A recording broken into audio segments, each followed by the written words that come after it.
Hello and welcome to another episode of the Operations Toolbox podcast for business leaders. This is the podcast where we empower business leaders like you to build high-performing teams through leadership and operational excellence. I'm your host, Tanya D. Harrison, and today I really want to just pull back the curtains and share some information and a framework that I have been using for a while now. And this is the 5P framework. And this is the framework that I use within my lead ops program, which you will definitely be hearing more about this year. And basically, this is the framework that is the heart of building and leading exceptional teams. So, like I mentioned before, it's the foundation of my lead ops program, which is a unique blend of leadership development and operational excellence strategies that help leaders like you create thriving teams. During this episode, I'm going to share with you, of course, a little bit of the history of the 5Ps, but I want to break down each of these essential ingredients that are required when you would like to build a team, but not just one that meets expectations, but one that exceeds them. So let's dive in and talk a little bit about the history. Where did it come from? It definitely wasn't something that I created overnight, but it emerged from years and years of working with leaders who were great in one aspect of leadership, but struggled with another. And some of them had incredible systems, but they lacked the human touch, while others had exceptional human experience or motivators, but they struggled to create scalable processes. And one of the things, like I said earlier, that I have come to realize, and this is through my own journey, is that you need both. So you need to have the strong systems and you need to have the strong leadership. And this is where the 5 Ps come in. The Ps that I'm going to talk to you about today are principles, people, performance, processes, and platforms, and planning. And these are the ingredients that basically bridge both of those sides together. So it's like a recipe. You can't miss one ingredient, because if you miss one ingredient, it doesn't work the same. You're not going to get the same outcome. And if you stick around to the end, I'm going to share with you a little bit more about how you can access this framework and the details behind it, because there's a lot more involved to help you transform your leadership approach. So let's go ahead and get started. The first P I'm going to start with is principles. I did an entire episode on principles. You can go back and take a listen to that one. But this is the foundation of everything we do as leaders. And in this time and in this climate, we really want to know or understand what our principles are so that we are not easily shaken. And there was a quote that I was told many times as a child: if you don't stand for something, you will fall for anything. And I heard this over and over again. And truthfully, I often tell my kids when they were growing up, and even as adults, I share it with them. But you really want to be clear on what your principles are, what you stand for. So if that is integrity, fairness, transparency, inclusiveness, innovation, whatever it is, you want to be extremely clear on that, because these personal principles is what's going to guide your leadership style, right? And it is what is going to help you make decisions, from who you bring on your team, how you lead your team, the people that you do business with, organizations that you work with.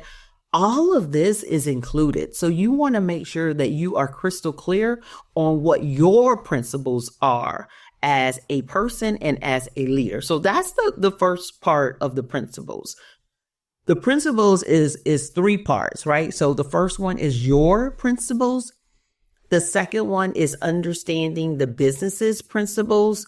So you want to understand the principles of your business or the organization that you work with. What is the mission? What are what's the vision? What are the core values? Again, this is what guides decisions, and it shows up in how you manage your team. But also it shows up in how other people respond and act, because anytime I start working with a new organization, I'm always looking to see, are those values on display? Right. So you need to know what they are in order to even know if they're on display. So that's the second part of the principles. The third one is the team, right? So remember, I told you there were three parts of the principle: you, the organization, and then your team. You want to engage your team in defining what shared principles look like and how they shape how you work together. This is going to be extremely important because they will shape how you collaborate, the accountability. Are you customer centric? Like, all of these things need to be talked about. So this is definitely an exercise as a leader that you want to do with your team, making sure that you have shared principles, making sure that each of you understand how they are displayed, right? So what is an example of integrity? How would I display that? How would I, you know what I mean? How would I walk that out? If one of them is inclusiveness, what does that look like? So you want to get clear on this, because when principles are clear, they serve as a compass that keeps your team grounded, even in challenging times, right? And not only that, it makes conversations a lot more easier for you to have when somebody is either displaying them or not displaying them, because you could always go back to them and have that discussion around them. So principles is number one. It's the first P.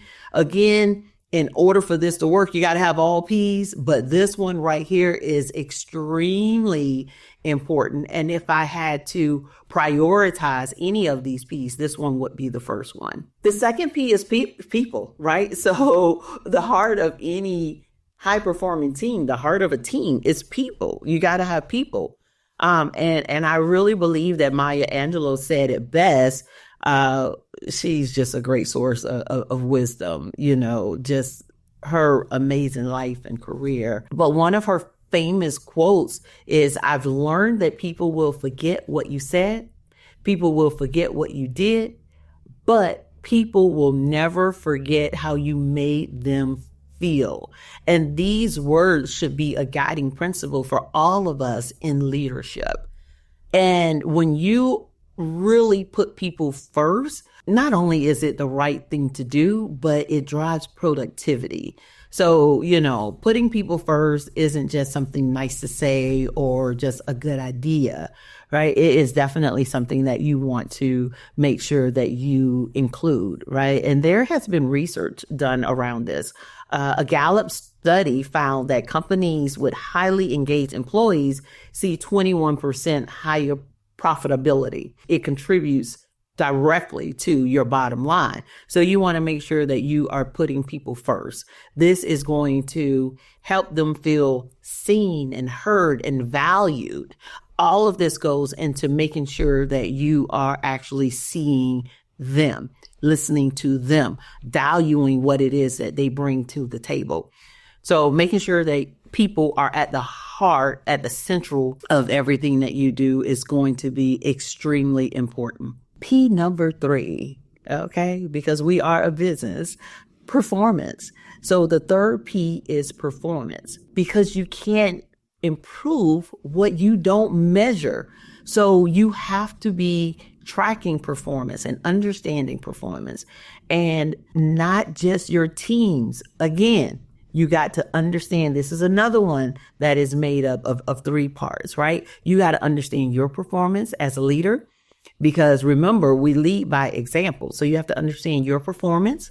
You have to understand your team's performance, right? Like each individual team member, and then collectively as a department, what does your performance look like? And this is your GPS for success. You're measuring these. These are like milestones, on the road to or on the journey to where it is that you want to go. So again, the first thing you want to do is understand your performance. Are you modeling the behaviors that you want to see in your team? And when we're talking about performance, a part of this, and I already know some of you leaders, you're going to be like, but are you getting rest? Are you taking time away from the office? Are you disconnecting? Right? Because one thing you don't want to happen is you don't want to be overwhelmed and burned out because your team sees that. And a lot of them will mimic that. And this is something that, happened to me, I called it dedicated, but a workaholic and just, working extreme hours, not disconnecting. Somebody emailed me, I'm responding on the weekend, I'm responding on vacation. And one of the things I realized is that my team was mimicking that. They weren't taking PTO time. They were overworking themselves because they saw me doing it. And once I altered my behavior, they started to alter their behavior. And the crazy thing about it is that we were able to increase our performance. So you want to make sure when we're talking about performance, not only are you getting the right things done and being productive, but also a part of getting the right things done is making sure you rest, making sure you take time off, making sure you disconnect and have some of those boundaries. And then, the same thing with your team, right? You're going to be evaluating them on some of these things. When you are evaluating your team's performance, you want to make sure that you have conveyed clear goals and objectives and they understand what your expectations are, and then you can evaluate if they're meeting them or not, and are there any gaps that require attention, and you can have these conversations with them. The third part of it, right? So I'm going to be looking at my performance as a leader. I'm going to be looking at my individual team members' performance, and then I'm going to be looking at collectively as a team. Are we accomplishing the things that we've set out to do? Right. So we're going to have, shared goals that lead up into higher level goals, organizational goals. So you definitely want to make sure that you are looking at all of this, right? So teams that set and review goals regularly, they are 42% more likely to achieve them.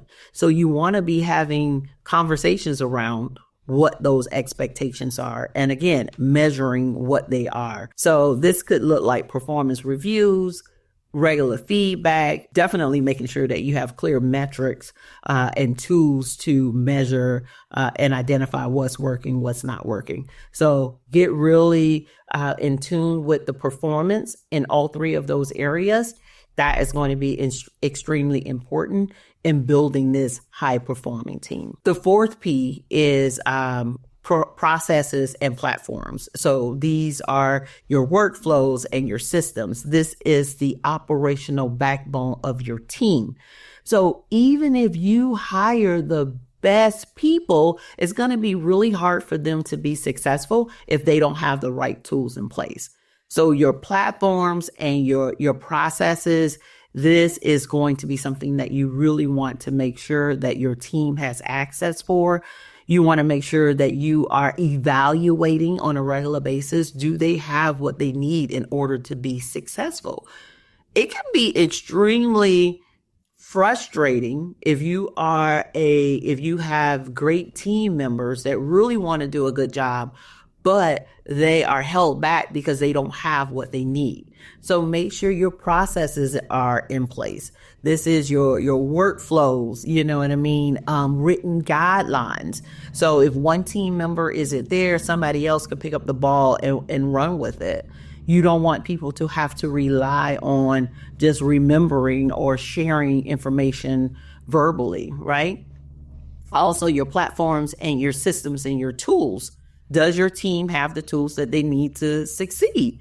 So this could be project management software, your CRM, communication platforms. What are the tools that they need in order to achieve the things that you have tasked them with achieving? Make sure you evaluate your current processes and your platforms and simplify where you can. Invest in tools that align with your goal. Invest in tools that's going to remove roadblocks from your team getting done what needs to get done. The fifth P and the final P is planning, because without a plan, your team is basically flying blind, and so are you. You really want to get crystal clear on the direction. You want to have clarity about where it is that you are going, making sure that you plan it out. So if you have a high level plan for your business, your team needs to see how they fit within that. They need to understand what success looks like. And a part of planning is making sure that they are a part of that, right? So here's the goal. Here's where we're going as a business or organization. Here's what it is that we want to accomplish. Having those conversations with them, because they're the ones that's doing the work. So I'm pretty sure that they could come up with some really good ideas of how you can accomplish what it is that you need to accomplish, and laying that out in a plan, making sure that it is communicated throughout your entire team, making sure not only do they understand what success looks like as a team, but they understand what success looks like as an individual. How do I contribute to the overall goal? What is the plan for me and being successful and as a part of this big overarching plan? So, when you plan with your team, you're not just giving them a road map, but you're fostering buy-in and ownership, right? They were a part of it. Now they own it. This is theirs. This isn't just you giving them something or dictating. This is them being a part of it. So those are the 5 P's. And when you bring it all together, you got your principles, people, performance, processes, and platforms and planning. These are the key ingredients that transform your ordinary team into high performing powerhouses. Each P builds on each other. So what it does is it creates a holistic framework for leadership excellence. So are you ready to implement the 5P framework in your leadership? If the answer is yes, you can send me a text message, an email, or you can get on my email list where I'm going to be sharing more information, right? Because this is a part of building high performing teams, right? So think about it. Start implementing what you can where you are. You may have some elements already implemented. You may be using some of these.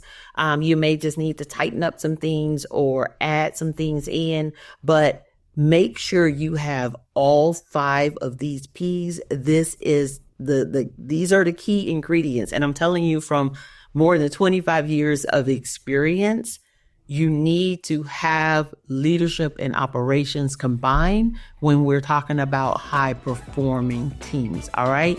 So thank you for tuning in to this episode of the Operations Toolbox podcast for business leaders. Don't forget to subscribe, leave us a review, share this episode with other leaders looking to elevate their teams, looking to add to their toolbox. And until next time, keep leading with intention and operational excellence. Have a great day.